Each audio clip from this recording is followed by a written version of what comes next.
السلام عليكم ورحمة الله وبركاته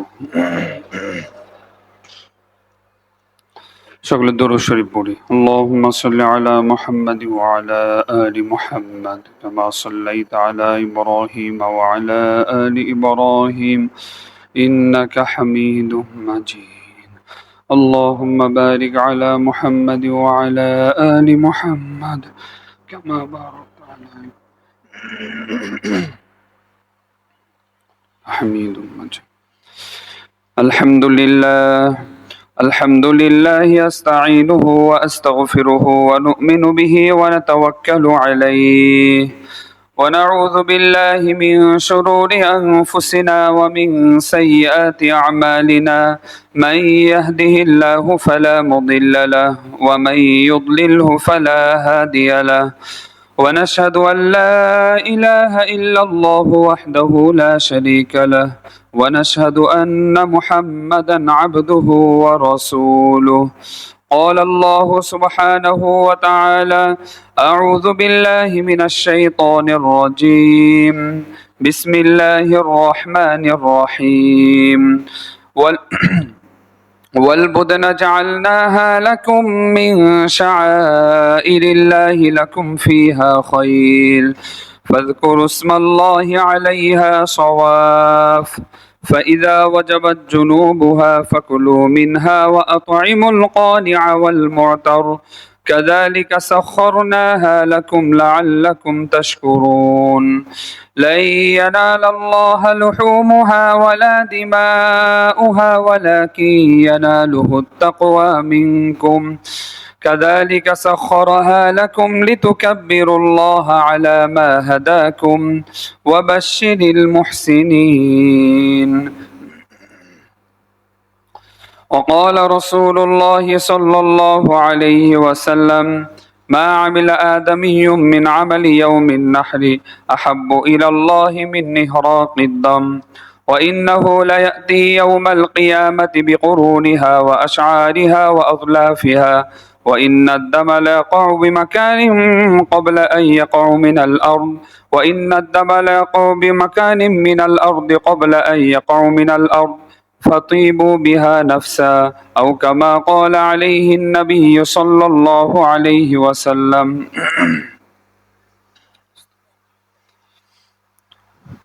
আলহামদুলিল্লাহ সুম্মা আলহামদুলিল্লাহ। আল্লাহ তাআলার অশেষ মেহেরবানি, সীমাহীন দয়া যে আল্লাহ রাব্বুল আলামিন আমাদেরকে জিলহজের এই 10 দিন দান করেছেন, এজন্য আমরা দিল থেকে শুকরিয়া আদায় করি আলহামদুলিল্লাহ। আল্লাহ তাআলা আমাদের সকলের জিন্দেগির সমস্ত গুনাহ খাতাগুলি মাফ করে দেন, আমাদেরকে ঈমানের সাথে মৃত্যু নসিব করেন এবং দুনিয়াতে যতদিন আল্লাহ তাআলা হায়াতে রেখেছেন তার আনুগত্যের সাথে এবং তার ইবাদতের সাথে কাটানোর আল্লাহ তাআলা আমাদের সকলকে তৌফিক দান করেন। তার অশেষ মেহেরবানি যে আল্লাহ রাব্বুল আলামিন আমাদেরকে জিলহজের এই 10 দিন দান করেছেন, যে 10 দিন সম্পর্কে আল্লাহ রাসূল সাল্লাল্লাহু আলাইহি ওয়াসাল্লাম বলেছেন আযম আইয়ামিদ দুনিয়া, দুনিয়ার মধ্যে সবথেকে মহান এবং সবথেকে শ্রেষ্ঠ দিন হলো এই 10 দিন, জিলহজের 10 দিন। এত শ্রেষ্ঠ, এত মহান যে আল্লাহ তাআলা এই 10 রাত্রির ব্যাপারে কসম করেছেন কোরআনে কারিমে। আল্লাহ রাসূল সাল্লাল্লাহু আলাইহি ওয়াসাল্লাম বলেছেন যে এই 10 দিনের ইবাদত আল্লাহ তাআলার কাছে এত প্রিয়, এত পছন্দনীয় যে আল্লাহ তাআলার রাস্তায় জিহাদ করা থেকেও এই 10 দিনে ইবাদত আল্লাহ তাআলার কাছে বেশি পছন্দনীয়। এই 10 দিনে এক একটা সেজদা, এক একবার সুবহানাল্লাহ বলা, এক এক সততার উপর চলা, এই 10 দিনের এক এক ইবাদত আল্লাহ তাআলার কাছে অন্য সময়ের সব ইবাদত থেকে দামি। এত মূল্যবান সময় আমরা পার করছি, এত মূল্যবান সময়। আসলে আল্লাহ তাআলা আমাদের কাউকেই জাহান্নামে দিতে চান না। আল্লাহ তাআলা কোরআনে কারিমের মধ্যে ইরশাদ করেছেন মা ইয়াফআলুল্লাহু বিআযাবিকুম ইন শাকারতুম ওয়া আমানতুম। আল্লাহ তাআলা বলেন আল্লাহ তাআলা তোমাদেরকে শাস্তি দিয়ে কি করবেন, তার কি লাভ? তোমরা যদি শুকরগুজার হও আর ঈমান আনো তাহলে তিনি তোমাদেরকে শাস্তি দিবেন কেন? শাস্তি দেওয়ার জন্যই কি 10 দিন দিয়েছেন? বছরে ঘুরে ঘুরে ঘুরে ঘুরে এই আল্লাহ ভোলা বান্দাদের জন্য বিভিন্ন দিবস, বিভিন্ন দিন আল্লাহ তাআলা নিয়ে এসেছেন। যদি এই কয়েকদিনে সে সুন্দর হতে পারে, এই কয়েকদিন যদি সে সুন্দরভাবে কাটিয়ে সে নিজের উপর জাহান্নামের আগুনকে হারাম করতে পারে। এজন্য আল্লাহ তাআলা কোরআনে কারীমের মধ্যে ইরশাদ করেছেন, হুয়াল্লাযী ইউসাল্লি আলাইকুম ওয়া মালাইকাতুহু লিইখরিজাকুম মিনায-যুলুমাতি ইলান নূর ওয়া কানা বিল মুমিনিনা রহিমা। আল্লাহ তাআলা বলেন, হুয়াল্লাযী ইউসাল্লি আলাইকুম, তিনি ওই সত্তা যিনি সর্বদা তোমাদের উপর রহমত নাজিল করেন। ওয়া মালাইকাতুহু, এবং তার ফেরেশতারা সর্বদা তোমাদের জন্য মাগফিরাতের দোয়া করেন। যে আল্লাহ আপনি বান্দাদেরকে মাফ করে দেন, আপনার বান্দাদেরকে ক্ষমা করে দেন, সর্বদাই দোয়া করেন। কেন করেন? আল্লাহ তাআলা সর্বদাই রহমত নাজিল করেন কেন?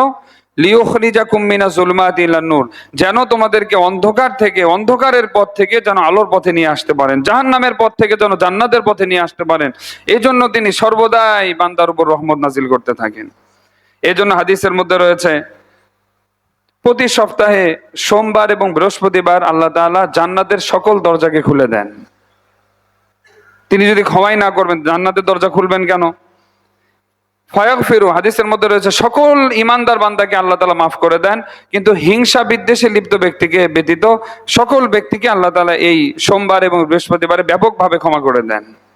তাহলে তিনি যদি আমাদেরকে মাফি না করবেন, জান্নাতি না দিবেন, তাহলে এই সমস্ত রহমতের বার্তাগুলো কেন? শবে কদর দিলেন, সহস্র মাস থেকে উত্তম। শবে বরাত দিলেন, সামনে মুহররম আসতেছে। এই বছর ঘুরে ঘুরে বিভিন্ন দিবস, রমজান, বিভিন্ন দিবস, এগুলো কেন আনছেন? আল্লাহওয়ালা বান্দারা যেন, তারা যেন এটা মনে না করে যে আল্লাহ আমাদেরকে জাহান্নামে দিতে চান। তিনি আমাদেরকে সুযোগ দিয়েছেন, এই 10টা দিন দিয়েছেন, এই 10টা দিন ইবাদত করে নিজের উপর যে জাহান্নামের আগুন প্রজ্বলিত করেছিলাম সেগুলো এখন জান্নাতে পরিণত করার জন্য একটা সুযোগ আল্লাহ তাআলা দিয়েছেন। আমাদের উচিত এই দিনগুলোর মূল্যায়ন করা, কদর করা। চলে যাচ্ছে, আজকে হলো 4ই জিলহজ, 4টা দিন চলে যাচ্ছে। কি অর্জন করলাম? 4 দিনের মধ্যে কোনো অর্জন আছে? কিভাবে আমরা এই 10 দিন কাটাবো সেটাও আল্লাহ তাআলা কোরআনে কারীমের মধ্যে বলেছেন, মিনহা আরবাআতুন হুরুম ফালা তাযলিমু ফীহিন্না আনফুসাকুম। কিভাবে কাটাবো? প্রথম নাম্বার হলো আল্লাহ তাআলা বলেন, ফালা তাযলিমু ফীহিন্না আনফুসাকুম, এই 10 দিন তোমরা নিজেদের উপর গুনাহ করে জুলুম করো না। গুনাহ করতে আল্লাহ তাআলা নিষেধ করেছেন। প্রথম নাম্বার সবক আল্লাহ তাআলা, এই 10 দিন তোমরা গুনাহ করবে না। ফজিলতও বেশি, গুনার ভারও বেশি। এই 10 দিনে, 10 দিন তোমরা গুনাহ থেকে বেঁচে থাকো। এই 10টা দিন তোমরা সকল প্রকার গুনাহ থেকে বেঁচে থাকো। হিজাবে মা গুনাহে মা আস্ত, এক বুজুর্গের কথা বলেন, আল্লাহ তাআলা থেকে বান্দার পর্দাই হলো গুনাহ। যদি গুনাহ না করে বান্দা, তাহলে অল্প অল্প ইবাদতই সে আল্লাহ তাআলার অনেক নৈকট্য অর্জন করতে পারবে। এজন্য আল্লাহ তাআলা কোরআনে কারীমে ইরশাদ করেছেন, ওয়া আম্মা মান খাফা মাকামা রাব্বিহি ওয়া নাহান নাফসা আনিল হাওয়া ফাইন্নাল জান্নাতা হিয়াল মাওয়া। আল্লাহ তাআলা সূরা নাজিআতের মধ্যে বলেছেন, যে ব্যক্তি আল্লাহ তাআলার সামনে দণ্ডায়মান হওয়াকে ভয় করবে, গুনাহ থেকে বেঁচে থাকবে এবং নিজের নফসের খায়সাত থেকে নিজেকে বিরত রাখবে, পরের ঠিকানায় হলো তার জান্নাত। মানুষ ইবাদত করতে বেশি পছন্দ করে, কিন্তু গুনাহ থেকে বাঁচতে পছন্দ করে না। এটা কষ্টকর। হারাম থেকে বাঁচা কষ্ট, গীবত থেকে বাঁচা কষ্ট, হালালের উপর চলা কষ্ট, চোখের গুনাহ থেকে বাঁচা কষ্ট। ইবাদত করা অনেক সময় নিজের কাছে ভালো লাগে, কিন্তু গুনাহ থেকে বাঁচতে ভালো লাগে না। আসলে বিষয়টা হলো, আমরা আল্লাহকে ভালোবাসি, মহাব্বত করি নিজের মতো করে। তিনি যেভাবে চান সেভাবে মহাব্বত করি না। দুনিয়ার সব মানুষকে মহাব্বত করি তার রুচি অনুযায়ী, কিন্তু আল্লাহকে আমরা ভালোবাসি আমাদের রুচি অনুযায়ী। এটা একবারই ঠিক না। দুনিয়াতে কোনো মেহমানকে আপনি দাওয়াত দিবেন, বিআই সাহেব আসবেন বাসায়, আগে আগে খোঁজ খবর নেয় যে উনি যে আসবেন উনি কি কি পছন্দ করেন। বুঝে, এটা উনি গরু গোশত খান না, উনি অ্যালার্জির সমস্যা, খাসির গোশত খান, ঠিক আছে খাসি ব্যবস্থা করলাম। ওনার রুচি অনুযায়ী সবকিছু ব্যবস্থা করার পরে ওনাকে তৃপ্তি সহকারে খাওয়ানোর পরে বলে যে আপনার শান মোতাবেক কিছুই করতে পারলাম না, আসলে অল্প সময় ছিল, কিছু করতে পারিনি। বলে কি বলে না? কিন্তু আমরা আল্লাহ তাআলার ক্ষেত্রে তিনি আমাদেরকে সব দিলেন, দুনিয়াতে সম্মান দিলেন, ঈমান দান করলেন, আমাদেরকে শেষ নবীর উম্মত করলেন, সব নিয়ামত দ্বারা ভরপুর করলেন, কিন্তু ভালোবাসবো আমার রুচি অনুযায়ী। আমার যখন মনে চাবে আমি তাকে সেজদা করবো, আমার যখন ভালো লাগবে তখন তাকে ডাকবো, তার রুচি অনুযায়ী আমি করব না। তাহলে কি এটা ভালোবাসার দাবি হলো? উচিত যে তিনি আমাদের কাছে এই 10 দিন কিভাবে চান, আমি সেভাবে তাকে এই 10 দিন উপহার দেব, তবেই না তাকে ভালোবাসা হলো। এজন্য আল্লাহ তাআলা বলেন, ফালা তাজলিমু ফীহিন্না আনফুসাকুম, বান্দা এই 10 দিন তুমি কোনো গুনাহ করবে না। এই 4টা মাস, সম্মানিত 4টা মাস তোমরা গুনাহ থেকে বেঁচে থাকবে। ফালা তাজলিমু ফীহিন্না আনফুসাকুম, গুনাহ করবে না। একটা হলো গুনাহ থেকে বেঁচে থাকা, দ্বিতীয় হলো আল্লাহ রাসূল সাল্লাল্লাহু আলাইহি ওয়াসাল্লাম বলেন এই 10 দিনে বেশি বেশি তাসবিহাত গুলো আদায় করা। ফাকসিরু ফীহিন্না মিনাত তাহলিল ওয়াত তাকবীর ওয়াত তাহমিদ, বেশি বেশি লা ইলাহা ইল্লাল্লাহ পড়া। একটু ফাঁকা থাকলে লা ইলাহা ইল্লাল্লাহ, এই 10 দিনে লা ইলাহা ইল্লাল্লাহ পড়া অন্য সময়ের হাজারো বার লা ইলাহা ইল্লাল্লাহ পড়ার বরাবর না। এরপরে আল্লাহু আকবার পড়া, এরপরে আলহামদুলিল্লাহ পড়া, এই সবগুলো একসাথে হয়ে যায় আপনি যদি এই তাসবিহ পড়েন, সুবহানাল্লাহ ওয়ালহামদুলিল্লাহ ওয়ালা ইলাহা ইল্লাল্লাহ ওয়াল্লাহু আকবার, এক তাসবিহের মধ্যে সবগুলো কি হয়ে যায়। এই জন্য আমাদের উচিত এই 10 দিনের মূল্যায়ন করা। হাদিসের মধ্যে রয়েছে আল্লাহ রাসূল সাল্লাল্লাহু আলাইহি ওয়াসাল্লাম দৃষ্টান্ত দেন, অন্য নবীর উম্মতের অবস্থার আমাদের অবস্থার কথা দৃষ্টান্ত দেন, যে এক ব্যক্তি সে কাজের জন্য লোক নিয়োগ করছে, তো সে 1 কিরাত দিবে, 1 কিরাতের বিনিময়ে ফজর থেকে নিয়ে শুরু করে একবারে জোহর পর্যন্ত টানা লম্বা সময় কাজ করবে। ইহুদিরা বলল ঠিক আছে আমরা প্রস্তুত আছি, তারা লম্বা সময় ইবাদত করলো, করার পরে 1 কিরাত পেল। এরপরে জোহর থেকে একবারে আসর পর্যন্ত লম্বা সময় ইবাদত করলো নাসারারা, তারাও 1 কিরাতের বিনিময়ে ইবাদত করলো। এরপরে আল্লাহ তাআলা ঘোষণা দিলেন যে 2 কিরাতের বিনিময়ে এখন কে ইবাদত করবে, আসর থেকে মাগরিব পর্যন্ত সামান্য সময়। শেষ নবীর উম্মত দাঁড়ালো যে না, আমরা ইবাদত করবো আসর থেকে মাগরিব পর্যন্ত 2 কিরাতের বিনিময়ে। তো ইহুদি নাসারা দ্বারা এই কথা বলল যে কি ব্যাপার, আমরা আমাদের 1 কিরাতের বিনিময়ে এত লম্বা সময় আমাদের কাজ করতে হলো, আর অল্প সময় শেষ নবীর উম্মত ইবাদত করলো, তাদেরকে 2 কিরাত দেওয়া হলো।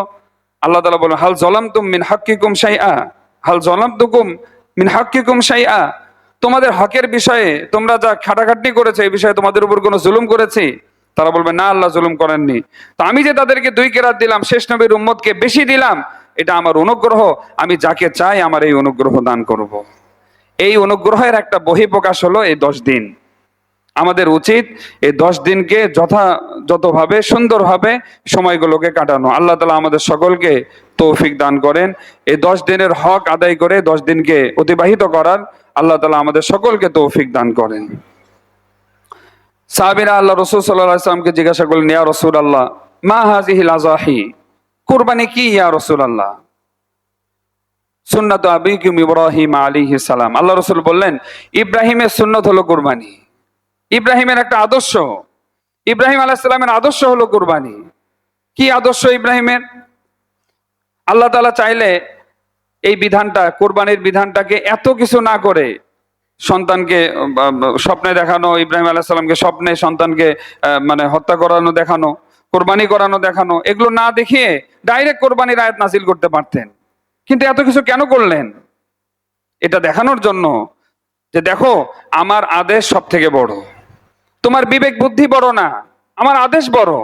তুমি ইব্রাহিমের দিকে তাকাও, আল্লাহ তাআলা বলেন ওয়া ইয ইবতালা ইব্রাহিম রাব্বুহু বিকালিমাতিন ফাতাম্মাহুন, আল্লাহ তাআলা বলেন অনেক বিষয় দিয়ে আমি ইব্রাহিমকে পরীক্ষা করেছি, অনেকগুলো কথা দিয়ে। ফাতাম্মাহুন, সবগুলোতে তিনি উত্তীর্ণ হয়েছেন এবং আমার ভালোবাসায় পরীক্ষিত হয়েছেন, সবগুলোর মধ্যে ফার্স্ট হয়েছেন তিনি। শুরু থেকে কোন ক্ষেত্রে ইব্রাহিম আলাইহিস সালাম নিজের যুক্তিকে খাড়া করেননি, যুক্তিকে দাঁড় করাননি। বলছে আপনি এখানে থাকতে পারবেন না, চলে যান, আপনার গন্তব্য সেখানে যেখানে মরু প্রান্তর, কোনো গাছ গোছালি নাই, কোনো আরামের ঠিকানা নাই, ওই জায়গায় আপনার বসবাসের স্থান। এটা কোনো মানুষ মেনে নিবে?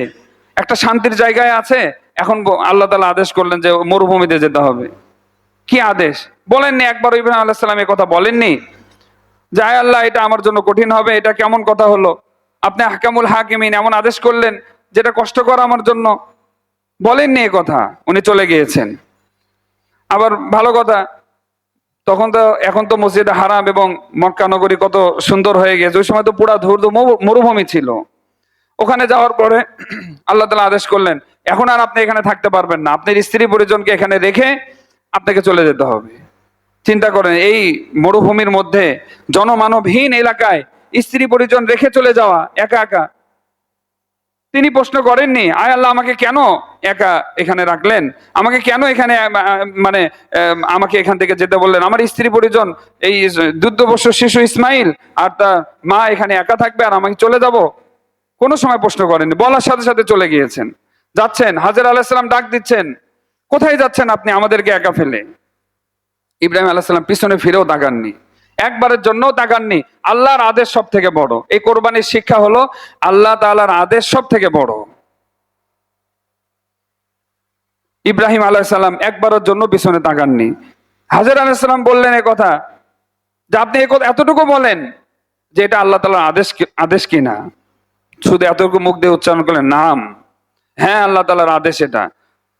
ইদান লা ইউযাইউনা, উনি বললেন যে তাহলে আল্লাহ তাআলা আমাদেরকে ধ্বংস করবেন না। যদি আল্লাহ তাআলা আদেশ হয়ে থাকেন তাহলে এই জায়গায় আল্লাহ তাআলা আমাদেরকে এখানে জীবিকা নির্বাহের সবকিছুর ব্যবস্থা আল্লাহ তাআলা আমাদেরকে করে দিবেন। তো এখন দেখেন কি অবস্থা, এক আদেশ পালন করেছেন, এখন দেখেন এখানে কত মানুষের দিল কি চিন্তা করছে ওই জায়গায়। আল্লাহ তাআলার আদেশ সব থেকে বড়। কি কল্যাণ আছে আমরা জানি না, কিন্তু একজন মুমিনের কথা হবে আমান্না ওয়া সাল্লামনা, আমি মেনে নিলাম, ঈমান আনলাম, কানে শুনলাম আল্লাহ তাআলার এই বিধান, বাস এখানে কোনো প্রশ্ন নাই, মেনে নিলাম। এটা হলো একজন মুমিনের কাজ। ওয়ামা কানা লিমুমিনিন ওয়ালা মুমিনাতিন ইযা কাদাল্লাহু ওয়া রাসূলুহু আমরান আন ইয়াকুনা লাহুমুল খিয়ারাতু মিন আমরিহিম। আল্লাহ তাআলা বলেন যে কোনো মুমিন পুরুষ এবং কোনো মুমিন নারীর জন্য এটা উচিত না, যখন আল্লাহ তাআলা কোনো আদেশ করেন সেখানে কোনো মতামত পেশ করা। আল্লাহ রসুল যেখানে আদেশ করেছেন সেখানে কোনো মতামত নেই, বাস এটাই আমার জীবন, আমি জানি না আমার জীবনে কি কল্যাণ রয়েছে। আল্লাহ তাআলা বলেন, আসা আন তাকরাহু শাইআ ফাহুয়া খায়রুল লাকুম, তোমরা এক জিনিসকে অপছন্দ করছো, এটার মধ্যেই তোমাদের কল্যাণ রয়েছে, তোমরা জানো না।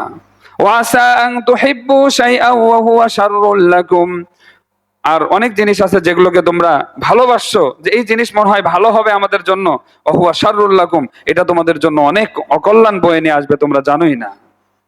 তো বিষয়টা হলো এটা, ইব্রাহিমী কোরবানির শিক্ষা হলো এটা, যে আল্লাহ তাআলার যখন যে আদেশ আমাদের সামনে আসে নির্দ্বিধায় ওই আদেশটাকে মেনে নেওয়া, কোনো যুক্তি সামনে না আনা, এটা হলো ইব্রাহিমী কোরবানির শিক্ষা আমাদের, মেনে নেওয়া। তাছাড়া কোন সংবিধানে এটা মেনে নিবে সন্তানকে কোরবানি করা? কোন সংবিধানে মানবে?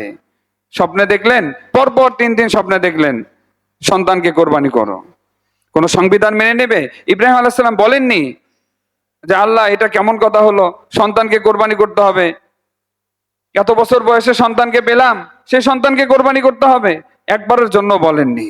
কোরবানি করতে নিয়ে যাচ্ছেন এবং কোরবানি করার জন্য যত প্রস্তুতি, যেন মায়া না লাগে সন্তানের প্রতি চোখ বেঁধেছেন, সন্তানকে উপর করে শুয়েছেন যেন সন্তানের চেহারা চোখে না ভাসে। আল্লাহকে সন্তুষ্ট করার জন্য যতটা বাহানা করার দরকার, যতটা মানে নিজেকে ত্যাগ করার দরকার, সবকিছু করে আল্লাহকে উজাড় করে ভালোবেসেছেন। এটা হলো ইব্রাহিম আলাইহিস সালাম।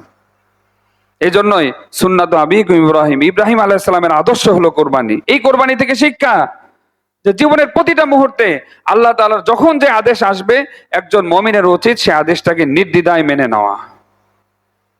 এটা হলো ইলমে ওহী, আল্লাহ তাআলার পক্ষ থেকে আদেশ, যেটা কোনো বুদ্ধি দ্বারা মাপা যায় না। মানুষ প্রথমে জ্ঞান অর্জন করে পঞ্চ ইন্দ্রিয় দ্বারা, তার চোখ দ্বারা, তার কান দ্বারা, তার জিহ্বা দ্বারা, তার নাক দ্বারা, তার ত্বক দ্বারা, এই সমস্ত অঙ্গ দ্বারা প্রথমে জ্ঞান অর্জন করে। এই প্রত্যেকটা অঙ্গের জ্ঞান অর্জন করার একটা পরিধি রয়েছে। কেউ যদি চায় যে আমি ঘ্রাণ নেব কান দ্বারা, পারবে না। কেউ যদি চায় যে আমি চোখের কাজ কান দ্বারা নিব, সে পারবে না। কানের কাজ যদি সে চোখ দ্বারা নিতে চায় সেটাও সে পারবে না। এক এক অঙ্গের সীমাবদ্ধতা রয়েছে জ্ঞান অর্জনের। এই পঞ্চ ইন্দ্রিয়ের যখন জ্ঞান অর্জন শেষ, তখন বুদ্ধির খেলা শুরু হয় মানুষের। যেমনি ভাবে একটা টেবিল সামনে আছে, চোখ এই টেবিলটাকে দেখে বললো যে না এই টেবিলটা কাঠের, হ্যাঁ এই টেবিলটা কাঠের হবে আর সুন্দর ডিজাইন করা হয়েছে, এতটুকু সীমাবদ্ধ, এর বাহিরে কিন্তু চোখ যেতে পারবে না। এরপরে বুদ্ধি যে আছে, বুদ্ধির কাজ এরপরে শুরু হবে। সেটা হলো যে এই টেবিলটাকে যে বানিয়েছে সেই কারিগর অনেক দক্ষ। এই কারিগর কোথায় থাকে, এত ভালো করে সুন্দর করে বানিয়েছে, এরকম টেবিল তো সব জায়গায় পাওয়া যায় না। এই যে এই চিন্তাগুলো আসা, এগুলো কোত্থেকে আসতেছে? বুদ্ধি থেকে আসতেছে। বুদ্ধির সীমারেখা যেখানে শেষ, সেই জায়গা থেকে আল্লাহ তাআলার হুকুম শুরু। তো মানুষ বুদ্ধি দ্বারা আল্লাহ তাআলার হুকুমকে কখনো মাপতে পারবে না, কখনো চিন্তা করতে পারবে না যে এর মধ্যে কি কল্যাণ রয়েছে, সে এটা দেখতেই পারবে না। এই বুদ্ধি দ্বারা সে মাপার মতো কোনো শক্তিই নাই তার। যেমনি ভাবে চোখ দ্বারা সে বুদ্ধির কাজ করতে পারে না, বুদ্ধি দ্বারাও আল্লাহ তাআলার আদেশের কিঞ্চিত মাত্র সে করতে পারবে না। সুতরাং একজন মুমিনের উচিত আল্লাহর হুকুমকে বুদ্ধি দ্বারা না মাপা। কোরআনে কারিমে সূরা কাহফের মধ্যে ঘটনা রয়েছে, আপনারা সকলে অনেকেই পড়েছেন। সূরা কাহফের মধ্যে ঘটনা রয়েছে যে খিজির আলাইহিস সালাম আর মুসা আলাইহিস সালাম সফর করতে খিজির আলাইহিস সালাম একটা নৌকাকে কি করে দিয়েছেন, একটা সুন্দর ভালো নৌকা, এই নৌকা খুঁতযুক্ত করে দিয়েছেন। একবারে মানে ভালো নৌকা ছিল, ওটাকে মানে খুঁত করে দিয়েছেন, অর্থাৎ এমন করে দিয়েছেন পানি, নৌকার মধ্যে এখন পানি ওঠে, পানি পরিষ্কার করতে হয় নৌকা থেকে। তো এখন মুসা আলাইহিস সালাম বলেন, আপনি একটা ভালো নৌকা নষ্ট করে দিলেন, ব্যাপার কি? বাহ্যত দৃষ্টিতে আল্লাহ তাআলার এই আদেশটা কেমন কেমন মনে হয়, ভালো নৌকা নষ্ট করে দিল, এটা কোনো বিষয় হলো? তো খিজির আলাইহিস সালাম পরে বললেন কেন এই নৌকাটাকে খুঁতযুক্ত করা হলো। আম্মা সাফিনাতু ফাকানাত লিমাসাকিন ইয়ামালুনা ফিল বাহর ফাআরাদতু আন নাইবাহা ওয়া কানা ওয়ারাহুম মালিকুন। যে আল্লাহ তাআলা বলেন এই কথা যে এই নৌকা যদি ত্রুটিযুক্ত না করা হতো, তাহলে এক জালিম বাদশা ছিল, সে ভালো ভালো নৌকাগুলো নিয়ে যাচ্ছিল। এই নৌকাটা এক গরিব মানুষের, তার যদি নৌকা নিয়ে যায়, সে সমুদ্র থেকে মাছ ধরবে কিভাবে, আর সে মাছ করবে কিভাবে? জালিম বাদশা ভালো ভালো নৌকাগুলো নিয়ে যাচ্ছে, ত্রুটি মুক্ত যে নৌকাগুলো রয়েছে সেগুলোকে নিয়ে যাচ্ছে, যে এই জালিম বাদশার হাত থেকে বাঁচানোর জন্য, এই নৌকাকে রক্ষা করার জন্য এই ছিদ্র করা হলো। তো বাহ্যত দৃষ্টিতে এই হেকমত তো বুঝে আসবে না, কিন্তু আল্লাহ তাআলা কি হেকমত আছে সেটা তো কেউ জানে না। সফর করছেন, একটা ছোট বাচ্চাকে হত্যা করে ফেলেছে খিজির আলাইহিস সালাম। এটা কেউ মেনে নেবে দুনিয়ার কোনো বিধান? কেন হত্যা করলো? আল্লাহ তাআলা কোরআনে কারিমের আয়াতে ওটার ব্যাখ্যা করে দিয়েছেন। ওয়াম্মাল গোলাম, এই বাচ্চাটা যখন বড় হতো, দুর্ধর্ষ ডাকাত হতো, অনেক মানুষের জীবনকে নিয়ে নিত, এবং তার পিতামাতার অবাধ্য হতো, পিতামাতাকে কষ্ট দিত। এই জন্য এই সন্তানকে আগেই হত্যা করে দেওয়া হলো, যেন এর দ্বারা পুরো বিশ্বের অনেক মানুষ নিরাপদে থাকে। এই হিকমতকে আমরা জানি। তো সুতরাং আল্লাহ তাআলার কোন বিধানের মধ্যে কোন হিকমত রয়েছে, কোন বিধানের মধ্যে আমাদের কল্যাণ রয়েছে, এগুলো তো আমরা জানি না। এজন্য একজন মুমিনের উচিত যখনই আল্লাহ তাআলার কোনো বিধান তার কানে পড়ে, কোরবানি করতে হবে, কানে পড়েছে, এখন আর কিছু নাই, আর কিছু শোনা যাবে না এখানে, যে না কোরবানি এত পশু হত্যা হচ্ছে, এত পশুকে করা হচ্ছে না। আল্লাহ তাআলা আদেশ করেছেন, আল্লাহ তাআলা আদেশ সব থেকে বড়। তিনি কোরবানি কেন, তিনি যদি জীবনকেও কোরবান করে দিতে বলেন, তো এটাও আমার জন্য কম। এই জন্য একজন মুমিনের উচিত, এই কোরবানির শিক্ষা হলো এটা, যে মেনে নেওয়া। এবং এই হজের মৌসুমে বাইতুল্লাহ এবং এই হজ পুরোটাই একজন মুমিনকে আনুগত্যের শিক্ষা দেয়, পুরোটাই। শুধু কোরবানি করে নিলাম বাস হয়ে গেল না, এখান থেকে শিক্ষা অর্জন করতে হবে, পুরোটাই আনুগত্যের শিক্ষা। এই হজরে আসওয়াদকে চুমু খাচ্ছে, একটা পাথরকে চুমু খাওয়া, পাথরকে কপালে নেওয়া, এটা কেমন কথা? হযরত ওমর রাদিয়াল্লাহু তাআলা আনহু এই কথা বলেন যে পাথর হযরত আসওয়াদকে লক্ষ্য করে বলেন, তোমাকে আমি কখনো চুমু খেতাম না, কখনো কপালে ঠেকাতাম না, যদি আল্লাহ রাসূল সাল্লাল্লাহু আলাইহি ওয়াসাল্লাম এই কাজ না করতো। প্রত্যেকটাই আনুগত্যের বহিঃপ্রকাশ, পুরো হজের এই পুরো চ্যাপ্টারটাই আনুগত্যের বহিঃপ্রকাশ। সাফা মারওয়ায় দৌড়ানো, এই এই সাফা মারওয়ায় যে সবুজ বাতি রয়েছে, এখানে দৌড়ানো, কেন এখানে দৌড়াবে? একজন মহিলা দৌড়িয়েছে, হাজর আলাইহিস সালাম দৌড়িয়েছেন, এখন পুরুষদের দৌড়াতে হয়, মিললো?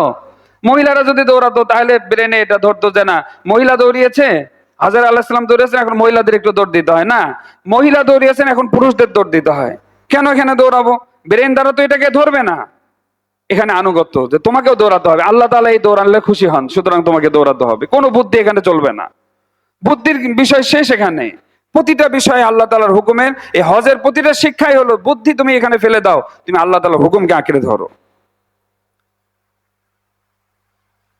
8 তারিখ চলে এসেছে, এখন মসজিদে হারাম ত্যাগ করতে হবে, মিনায় চলে যেতে হবে। কি আজীব বিষয়, মসজিদে হারামে 1 ওয়াক্ত নামাজ 1 লাখ রাকাত নামাজ সমপরিমাণ সব, এখন মসজিদে হারাম ছেড়ে দিতে হবে, মিনায় 5 ওয়াক্ত নামাজ পড়তে হবে। এটা কি ব্রেনে ধরে? কোথায় এক রাকাত নামাজ 1 লক্ষ রাকাত সমতুল্য সব, আর মিনায় গেলে তো 1 লাখ রাকাত হবে না। এখন মিনায় যাব কেন? বুঝছে না, এখন আমার সন্তুষ্টি মিনায় রয়েছে, এখন আর মসজিদে হারামে নাই, এখন মিনায় চলে যাও তুমি। মিনা থেকে আবার আরাফায় চলে গেল, আরাফা থেকে মুজদালিফা, আবার মিনায় আসতে হবে। মিনার কাজ একসাথে করে নিলেই তো হয়ে যায়, আবার মিনায় আসতে হচ্ছে। সব আল্লাহ তাআলার হুকুম, আল্লাহ তাআলার হুকুম। আল্লাহ যখন যেটা বলেছে তখন সেটা করা, এটা একজন মুমিনের জন্য সব থেকে বড় শিক্ষা। মুজদালিফায় যে মাগরিবের নামাজ মাগরিবে না পড়ে এশার সময় পড়তে হবে, দেখেন কি বিষয়। দুনিয়াতে সব সময় মাগরিবের নামাজ মাগরিবের সময় পড়েছে, এখন আল্লাহ তাআলা আদেশকে মাগরিবের নামাজ মাগরিবের সময় পড়াই যাবে না, বিলকুলই পড়া যাবে না। এখন কাজা করে মাগরিবের নামাজ মাগরিবে না পড়ে এশার সময় মাগরিব এশা একসাথে পড়তে হবে। কি বিধান আল্লাহ তাআলার, মেনে নাও, কোনো যুক্তি নাই, কোনো কথা চলবে না এখানে। আল্লাহ বলেছেন, মেনে নিতে হবে। শিক্ষা, এগুলো আমাদের জীবনে আনতে হবে। এগুলো শুধু হজের মধ্যে রেখে দিলে হবে না, এগুলো আমাদের জীবনের মধ্যে আনতে হবে প্রতিটা ক্ষেত্রে। আল্লাহ তাআলা আমাদের সকলকে এই শিক্ষা লালন করার তৌফিক দান করেন, যে আল্লাহ তাআলার আদেশ সব থেকে বড়। আল্লাহ তাআলা আমাদের সকলকে তৌফিক দান করেন। আল্লাহ তাআলা কোরবানির বিষয়ে আদেশ করেছেন, ফাতুইবু বিহা নাফসা। আল্লাহ তাআলা আদেশ করেছেন ফাতুইবু বিহা নাফসা। আল্লাহ তাআলা বলেন যে কোরবানিকে খুব সন্তুষ্ট চিত্তে, আনন্দ চিত্তে কোরবানি করো। আনন্দ চিত্তে, মুখ গম্ভীর করে না, ভার করে না, আনন্দ চিত্তে করো। আল্লাহ তাআলা আনন্দ করতে বলেছেন। যেমনি ভাবে সম্পদ আসলে আনন্দ লাগে, ভালো খেলে আনন্দ লাগে, আল্লাহর জন্য কিছু করতে পারলেও আনন্দ লাগে কিনা এটা আল্লাহ তাআলা দেখতে চান। বান্দা তুমি আমার জন্য কোরবানি করলে, কোরবানির কোনো কিছুই তো আল্লাহর কাছে পৌঁছায় না, কোনো কিছু আল্লাহ তাআলার দরকার নেই। এই সব কিছু আমাদের কল্যাণের জন্যই। এমনকি যেগুলো আমরা ফেলে দেই, তার খুর ফেলে দেই, বিভিন্ন কোরবানি শিং ফেলে দেই, হ্যাঁ, চামড়াও অনেক সময় নষ্ট হয়ে গেলে ফেলে দেই, এই সব কিছু কাল কিয়ামতের দিন কোরআন হাদিসের মধ্যে রয়েছে, ওয়াইন্নাহু লায়াতি ইয়াউমাল কিয়ামাতি বিকুরুনিহা ওয়া আশআরিহা ওয়া আজলাফিহা। এই সব কিছু, তার খুর, তার এই তার চামড়া, এই সব কিছুই কাল কিয়ামতের দিন আল্লাহ তাআলা উপস্থিত করবেন, ওই বান্দার ব্যাপারে এগুলোকে সাক্ষ্য দিবেন কাল কিয়ামতের দিন। সবগুলোই তো আমাদের কল্যাণের জন্য। শরীয়তে যত বিধান আল্লাহ তাআলা নাজিল করেছেন, কোনোটাই আল্লাহ নিজের লাভ নাই, কোনোটাই। আমরা যে নামাজ পড়ছি, আল্লাহ তাআলার কি ফায়দা? হাদিসের মধ্যে রয়েছে, পৃথিবীর সব মানুষ যদি নাফরমান হয়ে যায়, আল্লাহ তাআলার রাজত্বের মধ্যে সামান্য পরিমাণও কম হবে না। সব মানুষ নাফরমান, এটা তার ক্ষতি, নিজের ক্ষতি। আল্লাহ তাআলা বলেন, মান আমিলা সালিহান ফালিনাফসি। যে ব্যক্তি নেক কাজ করলো, যে ব্যক্তি আল্লাহর হলো, নেক কাজ করলো, তার নিজের লাভ হলো। এখানে আল্লাহ তাআলার কোনো লাভ নেই, নিজের ফায়দা হলো। ওয়ামান আসা ফাআলাইহা। আর যে ব্যক্তি গুনাহ করলো, এটা তার নিজের ক্ষতি করলো, নিজের উপর জুলুম করলো, নিজের উপর জাহান্নাম আনলো। সুতরাং এটা মনে করার কিছু নাই যে না আমি কোরবানি করলাম, আমি ইবাদত করলাম, আল্লাহ তাআলাকে অনেক কিছু দিলাম। না, একজন মানুষ সারা জীবন চেষ্টা করেও যদি আল্লাহর জন্য সবকিছু করে, তাও কিছুই করেনি আল্লাহর কাছে। আল্লাহর হক অনুযায়ী, আল্লাহ তাআলার শুকরগুজার অনুযায়ী কিছুই সে করতে পারেনি। বনি ইসরাইলের এক ঘটনা রয়েছে। এক ব্যক্তি, এক আবেদ, সে 500 বছর ইবাদত করেছে, তাও আবার এক দ্বীপের মধ্যে ইবাদত করেছে, এবং নির্জন এলাকায় 500 বছর টানা ইবাদত করেছে সে। আগে তো হায়াত ছিল অনেক বড় বড়, ইবাদত করেছে, এবং আল্লাহ তাআলার রহমত ছিল। ওই দ্বীপের নিচে একটা ডালিম গাছ ছিল, ওই ডালিম প্রতিদিন সে ডালিম খেত। আর ওই মিষ্ট পানি ঝর্ণা ছিল একটা, ওই নোনা পানির মধ্যে মিষ্ট পানির ঝর্ণা ছিল একটা, আল্লাহ তাআলা করে দিয়েছিলেন। এই ঝর্ণার পানি খেত আর একটা ডালিম খেত, আর সারা দিন রাত ইবাদত করতো। ওই ব্যক্তি যখন ইন্তেকাল হয়, ইন্তেকালের পরে আল্লাহ তাআলা বললেন যে উদখুল আল জান্নাতা বিরহমাতি, আমার রহমতের দ্বারা তুমি জান্নাতে যাও। এই কথা 500 বছর ইবাদতের পরও আল্লাহ তাআলা কি বললেন? আমার রহমত দ্বারা তুমি কোথায় যাও? জান্নাতে যাও। ওই ব্যক্তি এ কথা মনে মনে আনলো, আরে আল্লাহর রহমতে জান্নাতে যাব, আমার ইবাদতও তো কিছু আছে, 500 বছর তো আমি এমনি এমনি ইবাদত করি না। আল্লাহ একবারও বললেন না যে না কিছু ইবাদত করছো, ওটাও তো কিছু আছে, বাকি আমার রহমত মিলে তুমি যাও। এই কথা তো বললেন না, শুধু আল্লাহর রহমত দিয়ে যাও। আর 500 বছরের ইবাদত কোথায় গেল? মনে মনে এটা আসছে। তো সে কথা বললো যে বালবি আমালি, বলে ফেললো যে আল্লাহ আমার আমলও তো কিছু আছে, বালবি আমালি, আল্লাহ আমার আমলও তো কিছু আছে, কিছু কিছু আমল তো আমিও করেছি। তো আল্লাহ তাআলা আবার বললেন আল্লাহ তাআলা বান্দার প্রথম কথাকে ধরেননি, আচ্ছা যাও আমার রহমত দ্বারাই জান্নাতে যাও। তো সে আবার এই কথা বললো যে বালবি আমালি, আল্লাহ আমার আমলও তো কিছু আছে, 500 বছর ইবাদত করেছি না, কিছু আমলও তো আছে। এটা হাদিসের মধ্যে রয়েছে ঘটনা। তিনবার বলার পরে আল্লাহ তাআলা বলেন, ঠিক আছে, আমার এখানে তো আমল ওজন করা হয়, তোমার সারা জীবনের আমল আর আমি তোমার উপর যা রহমত দিয়েছি এই দুইটা ওজন হবে। এখন যার পাল্লা ভারী হবে সে সে মানে সে এই অনুযায়ী ফাইসালা হবে। আল্লাহ তাআলা বলবেন যে যাও, তোমার তো আমি অনেক নিয়ামত দিয়েছি, এতগুলো নিয়ামত তুললে তো মুশকিল, একটা নিয়ামত দিয়ে তোমাকে আমি দৃষ্টিশক্তির যে নিয়ামত দিয়েছি শুধু এই নিয়ামতটা তুললাম এক পাল্লা। আর তার পুরো সারা জীবনের ইবাদত এক পাল্লা তুলেছে, দৃষ্টিশক্তির নিয়ামতের পাল্লাই ভারী হয়েছে। বুঝলে বান্দা, তোমার তোমার ইবাদত তো এখন আর কিছু নাই, আমার এক নিয়ামতের শুকরিয়া আদায় তুমি করতে পারোনি, এখন এই আরো যত নিয়ামত আছে এগুলো শুকরিয়া আদায় করবা কিভাবে? সুতরাং তোমার নিয়ামতের যেহেতু শুকরিয়া আদায় হয় নাই, তুমি জাহান্নামে যাও। বলছে আল্লাহ ভুল হয়ে গেছে, মাফ করে দেন, আমি বুঝতে পারি নাই, আমি আর এরকম করবো না, আল্লাহ আমার ভুল হয়ে গেছে। পরে অনেক মাপটা হচ্ছে, ঠিক আছে যাও, এখন আমার রহমত দ্বারা তুমি জান্নাতে যাও। আল্লাহ তাআলা বোঝালেন যে দেখো, তোমাকে তোমাকে আমি কত নিয়ামত দান করেছি, তুমি আমার কাছে দোয়া করেছিলে, সেজদা অবস্থায় তুমি দুনিয়া থেকে যাবে, আমি তোমাকে সেজদা অবস্থায় দুনিয়া থেকে নিয়ে গিয়েছি। এই নোনা পানির মধ্যে, নোনা পানির ইয়ার মধ্যে তোমাকে আমি মিষ্ট পানির ব্যবস্থা করেছি। এই ডালিম গাছে প্রতিদিন একটা করে ডালিম কে দিল? এখানে সবকিছুর ইন্তজাম করলাম, তোমাকে ইবাদত করার জন্য পথ খুলে দিলাম, তুমি এই কারণে তুমি আমাকে সেজদা করেছো। সুতরাং তুমি সারা জীবনের ইবাদত দিয়েও আমার একটা নিয়ামতের শুকরিয়া আদায় করতে পারবে না। এজন্য যতই মানুষ ইবাদত করুক, আল্লাহ তাআলা শান অনুযায়ী হবে না। বান্দা ইবাদত করবে আর এই কথা বলবে, আল্লাহুম্মা ইন্নী যালামতু নাফসি, আয় আল্লাহ আমি আমার নিজের নফসের উপর জুলুম করেছি, আমি আপনার শান মোতাবেক কোনো ইবাদতই করতে পারিনি। এটা হলো একজন বান্দার কাজ। ফাতিবু বিহা নাফসা, আল্লাহ রাসূল সাল্লাল্লাহু আলাইহি ওয়াসাল্লাম বলেন যে তুমি অন্তরস্থল থেকে খুশি মনে কোরবানি করো, মুখ ভার করে না, খুশি মনে করো, আনন্দ চিত্তে করো, আনন্দ করো। এটার কারণে অন্তর আনন্দ নিয়ে আসো। আমার মালিক আমাকে একটু তাকে হাদিয়া দেওয়ার তৌফিক দিচ্ছেন। আল্লাহকে হাদিয়া দেওয়া যায়? দুনিয়ার কোনো বাদশা যদি আপনার কাছে এই কথা বলে যে তুমি আমাকে একটা কিছু কিনে দাও, যদি এই কথা বলে তুমি একটা কিছু কিনে দাও, তাহলে কত খুশি লাগবে না এই কথা, যে আরে প্রেসিডেন্ট সে আমার কাছে একটা চিপস কিনে নিতে চাচ্ছে, একটা এতে কেমন বিষয় হলো। খুশি তো লাগবে, আবার নিজেকে ছোট মনে করে তাকে দেওয়া হবে নাকি বলেন? না নিজেকে বড়, আমি চিপস দিচ্ছি অনেক বড়, এরকম বিষয় নিজেকে ছোট মনে করে দিবে। আল্লাহ তাআলা বলেন ফাতিবু বিহা নাফসার, তোমাকে আল্লাহকে হাদিয়া দেওয়া তৌফিক হচ্ছে তুমি একটু অন্তরস্থল থেকে একটু খুশি হও যে না, মালিক আমার কাছ থেকে কোরবানি নিচ্ছেন, এই কোরবানি তো মানে আমার দিলের যে অবস্থা, এই কোরবানি তো আল্লাহ পর্যন্ত পৌঁছানো সম্ভব না তিনি যদি গ্রহণ না করতেন। ফাতিবু বিহা নাফসা। হাদিসের মধ্যে রয়েছে, এক সাহাবীর ঘটনা রয়েছে, হযরত আবু যর গিফারি রাদিয়াল্লাহু আনহু, তিনি বলেন লিয়াইয়াস্তাইকিনা, যদি আমি এটা নিশ্চিতভাবে জানতে পারি যে আন্নাল্লাহ তাআলা কদ তাকাব্বালা, যে আল্লাহ তাআলা আমার এক রাকাত নামাজ, এক ওয়াক্ত নামাজ আমার কবুল করেছেন, এটা যদি আমি জানতে পারি, তাহলে এটা আমার কাছে দুনিয়া এবং দুনিয়ার মধ্যে যা কিছু আছে সবকিছু থেকে উত্তম আমি মনে করব। আল্লাহ আমার কাছ থেকে কোরবানি নিচ্ছেন, কোরবানির আমল নিচ্ছেন, সব থেকে দামি আমি যে আমার কাছ থেকে আল্লাহ তাআলা কোরবানি নিচ্ছেন, এই মনের একটা অনুভূতি, একটা খুশি, এটা আল্লাহ তাআলা পছন্দ করেন।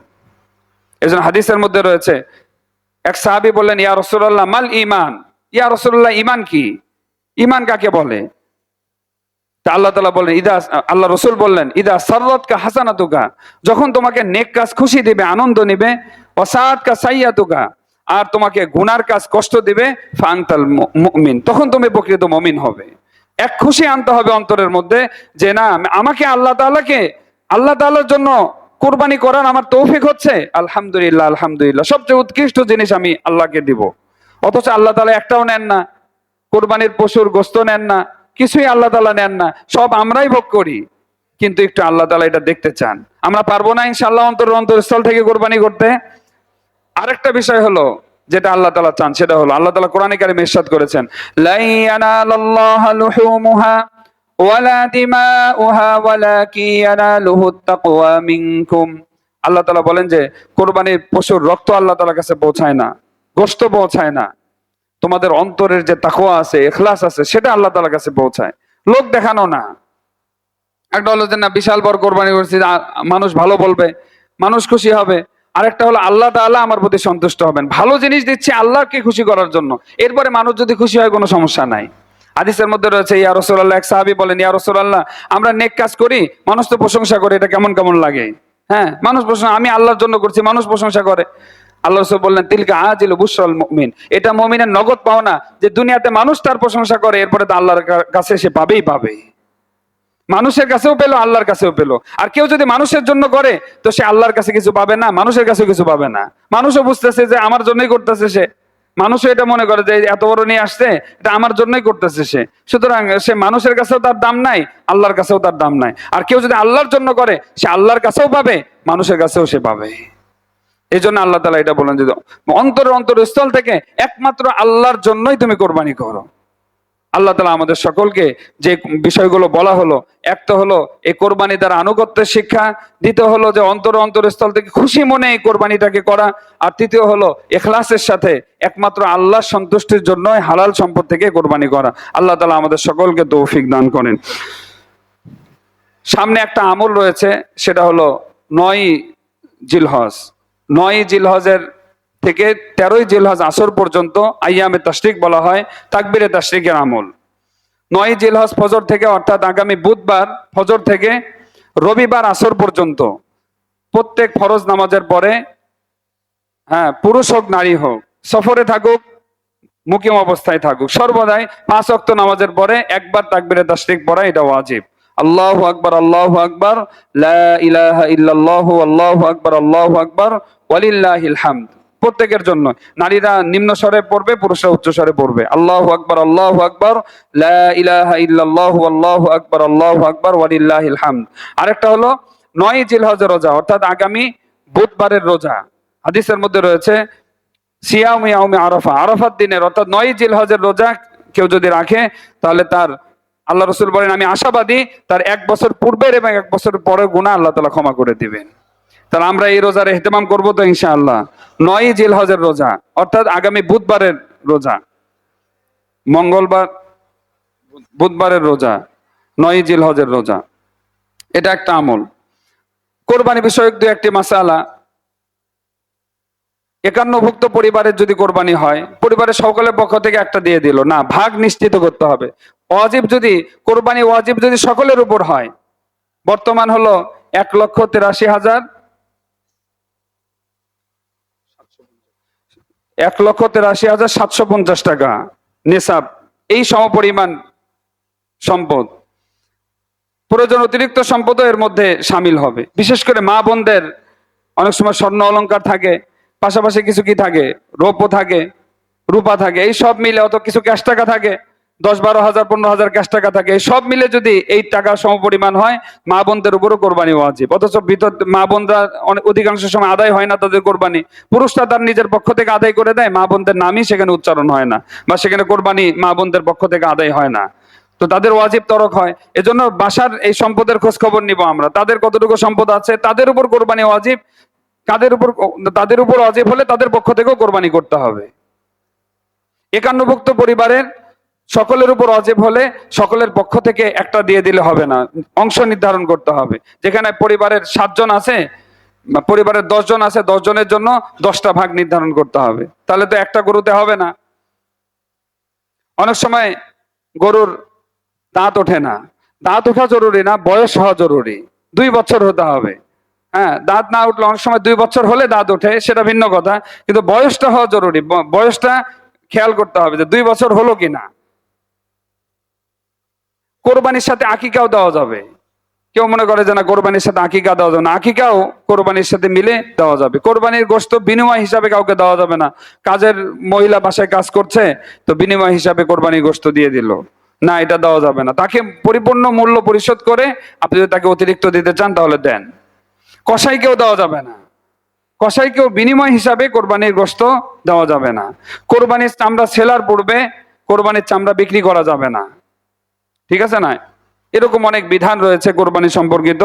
আমাদের খতিব সাহেব হুজুর হজের সফরে আছেন, হুজুর একটা কিতাব লিখেছেন, সেই কিতাবটা আমরা কোরবানি সম্পর্কিত, ফাজাইল ও মাসাইল, আমরা এই কিতাবটা সংগ্রহ করে নিতে পারি। এখানে শত মাসলা আছে কোরবানির। আমরা ইনশাল্লাহ আগামী আজ থেকেই শুরু হবে, ইনশাল্লাহ আসরের পর থেকে আমরা এই কোরবানির মাসালাগুলো তালিম করব ইনশাআল্লাহ। আল্লাহ তাআলা আমাদের সকলকে কোরবানির মাসলা জেনে কোরবানির বিধানকে আদায় করার তৌফিক দান করেন। আমাদের সকলকে আল্লাহ তাআলা সন্তুষ্ট চিত্তে, আনন্দ চিত্তে কোরবানি করার আল্লাহ তাআলা তৌফিক দান করেন। ঈদ উল আজহার প্রথম জামাত আমাদের মসজিদে ৭টা ৪৫-এ হবে ইনশাআল্লাহ। ৭টা ৪৫-এ প্রথম জামাত অনুষ্ঠিত হবে ইনশাআল্লাহ। ঈদের দ্বিতীয় জামাত 8টা 30-এ অনুষ্ঠিত হবে ইনশাআল্লাহ।